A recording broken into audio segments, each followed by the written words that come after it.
Hey, econ junkies and finance fanatics. It's your boy, the boss of economics, back to slice through the global trade drama like a hot knife through overpriced European butter. Today, we're diving headfirst into the EU's latest trade tango with India, China, and the Asia-Pacific crew, and of course, the big, bad tariff threats from Uncle Sam's golden-haired comeback kid, Donald Trump. Buckle up, because this is gonna be a wild ride through trade wars, rare earth chokeholds, and climate hypocrisy. And as always, we're serving it up with a side of satire, a sprinkle of stats, and a whole lot of shade. Alright, folks, let's set the stage. The European Union, that shiny beacon of bureaucratic bliss, is sweating bullets. Why? Because Donald Trump, the self-proclaimed tariff titan, is back in the White House, swinging his reciprocal tariff hammer like Thor on a Red Bull bender. And the EU? They're scrambling to deepen trade ties with India, cozy up to the Asia-Pacific, and, get this, play nice with China, all while trying not to choke on their own climate sanctimony. Sounds like a soap opera, right? Well, grab your popcorn, because this is As the Global Economy Burns, Season 2025. EU Competition Chief Teresa Ribera dropped the T on Bloomberg TV, saying, "We need to explore how deep we can go in the Pacific area with other countries." Translation: help. Trump's tariffs are coming, and we need new sugar daddies to buy our overpriced cheese and luxury cars. Ribera's even hyping up free trade talks with India, which are supposedly wrapping up by the end of 2025. But let's be real, India's not exactly known for speed dating its way through trade deals. Just ask the UK, who've been stuck in trade talk purgatory with India since 2022, with no end in sight. So, what's the economic mess behind all this? Oh, where do we even start?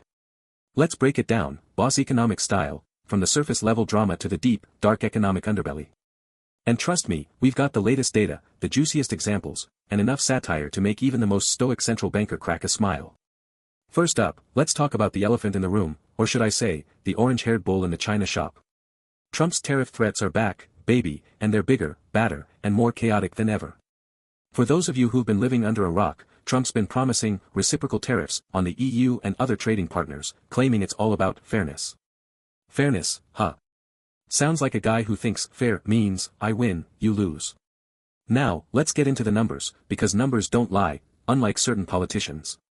According to the Peterson Institute for International Economics, Trump's proposed tariffs could slap a 10% duty on all U.S. imports, with even higher rates, up to 60%, on Chinese goods. For the EU, this could mean an additional $300 billion in trade costs annually, based on 2023 trade flows. That's enough to make even the most stoic German automaker cry into their schnitzel. But here's the kicker, tariffs don't just hurt the EU, they boomerang back to the US, too. A 2024 study by the National Bureau of Economic Research found that Trump's 2018 tariffs cost American consumers $40 billion a year in higher prices. And guess what? Those tariffs didn't even bring jobs back like Trump promised. U.S. manufacturing employment has barely budged, sitting at 12.9 million in 2024, according to the Bureau of Labor Statistics, hardly the manufacturing renaissance Trump hyped up. So, what's the EU's response? Panic mode. They're rushing to diversify their trade partners faster than a reality TV star diversifies their Instagram sponsorships. But here's the problem, diversifying trade isn't like swiping right on Tinder. It takes years, billions, and a whole lot of political willpower.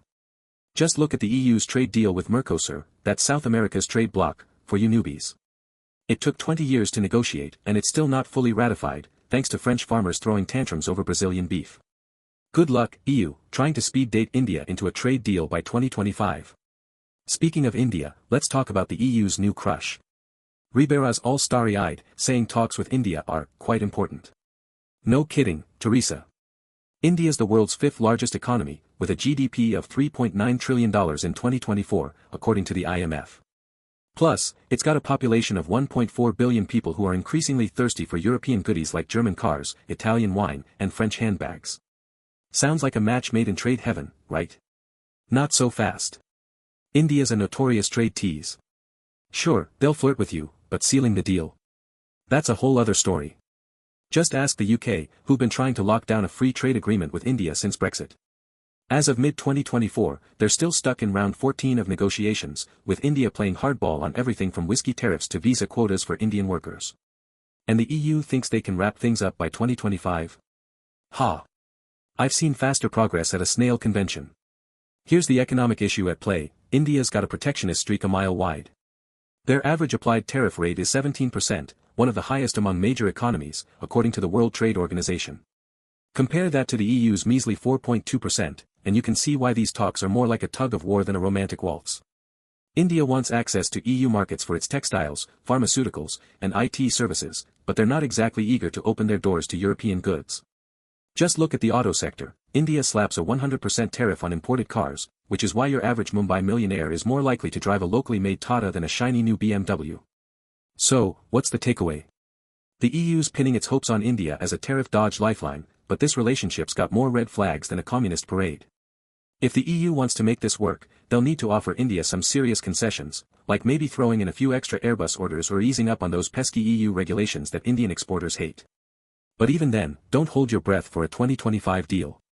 This is India we're talking about. Patience isn't just a virtue, it's a survival skill. Now, let's pivot to the real drama, the EU's love-hate relationship with China. Ribera's in Beijing, sipping tea with Vice Premier Deng Xuexiang, talking climate cooperation and trade. But let's not kid ourselves, this isn't a come-by a moment. The EU and China are like that toxic couple who keep breaking up and getting back together because the breakup sex, or in this case, trade deals, is just too good to quit. On one hand, the EU needs China. Why? Because China's the world's second-largest economy, with a GDP of $18.5 trillion in 2024, according to the World Bank. They're also the EU's second-largest trading partner, with bilateral trade hitting €739 billion in 2023, per Eurostat. But here's the catch, China's not exactly playing fair. The EU's been whining about Chinese industrial overcapacity, unfair subsidies, and, get this, China's chokehold on rare earth magnets. Ribera even called it a bottleneck killing the possibility of prosperity. Oof, tell us how you really feel, Teresa. Let's zoom in on those rare earths, because this is where the economic stakes get real. Rare earths are the secret sauce behind everything from electric vehicles to wind turbines to your iPhone. And guess who controls 90% of the global supply? Yep, China. In 2024, China tightened export controls on rare earth magnets, sending European industries into a tailspin. According to a 2024 report by the European Commission, the EU imports 98% of its rare earths from China, leaving them dangerously exposed to Beijing's whims. And with the EU pushing its Green Deal to hit net zero emissions by 2050, this dependency is a ticking time bomb. But wait, there's more. The EU's also mad about China's subsidies for electric vehicles, EVs. In 2024, the EU slapped tariffs of up to 38% on Chinese EVs, claiming they're unfairly subsidized. China, of course, hit back, launching an anti-dumping probe into European pork and brandy. Classic trade war tit for tat, folks. And let's not forget the geopolitical elephant in the room, China's cozy relationship with Russia. The EU's been clutching its pearls over Beijing's support for Moscow post-Ukraine invasion, but hey, when you're dependent on someone for your rare earths, you can't exactly ghost them, can you? So, what's the economic issue here? It's a classic case of dependency versus diversification. The EU wants to reduce its reliance on China, but doing so is easier said than done. Just look at the numbers, diversifying rare earth supply chains could cost the EU €180 billion by 2030, according to a 2024 McKinsey report. And in the meantime, they're stuck playing nice with China, even as they bicker over trade, climate, and geopolitics. Talk about a toxic relationship. And finally, let's talk about the EU's favorite buzzword, climate. Ribera's in Beijing, trying to hammer out a climate cooperation deal with China, but, surprise, surprise, it's not going well. According to the Financial Times, the EU's reluctant to sign a joint declaration because China, the world's top polluter, isn't committing to fast enough emissions cuts. Oh, the irony. The EU, which loves to lecture the world on green goals, is now stuck begging China to play ball. Here's the economic issue, climate goals and trade deals are on a collision course. The EU's Green Deal is all about hitting net zero by 2050, but that requires massive investments, €1 trillion by 2030, according to the European Commission. And guess what? A lot of that green tech, like solar panels and EV batteries, relies on Chinese supply chains. In 2023, China produced 80% of the world's solar panels and 60% of its EV batteries, per Bloomberg NEF. So, the EU's stuck in a catch-22, they need China to go green, but they also need China to keep pumping out the cheap tech that powers their green dreams. And let's not forget the hypocrisy angle. The EU loves to tout its climate leadership, but they're not exactly saints. In 2024, the EU imported €5.6 billion worth of coal from Russia, despite their sanctions, according to Eurostat. Meanwhile, they're lecturing China on emissions. Pot, meet kettle. Alright, folks, let's wrap this up with the boss economics hot take. The EU's trade pivot is a masterclass in economic desperation, geopolitical tightrope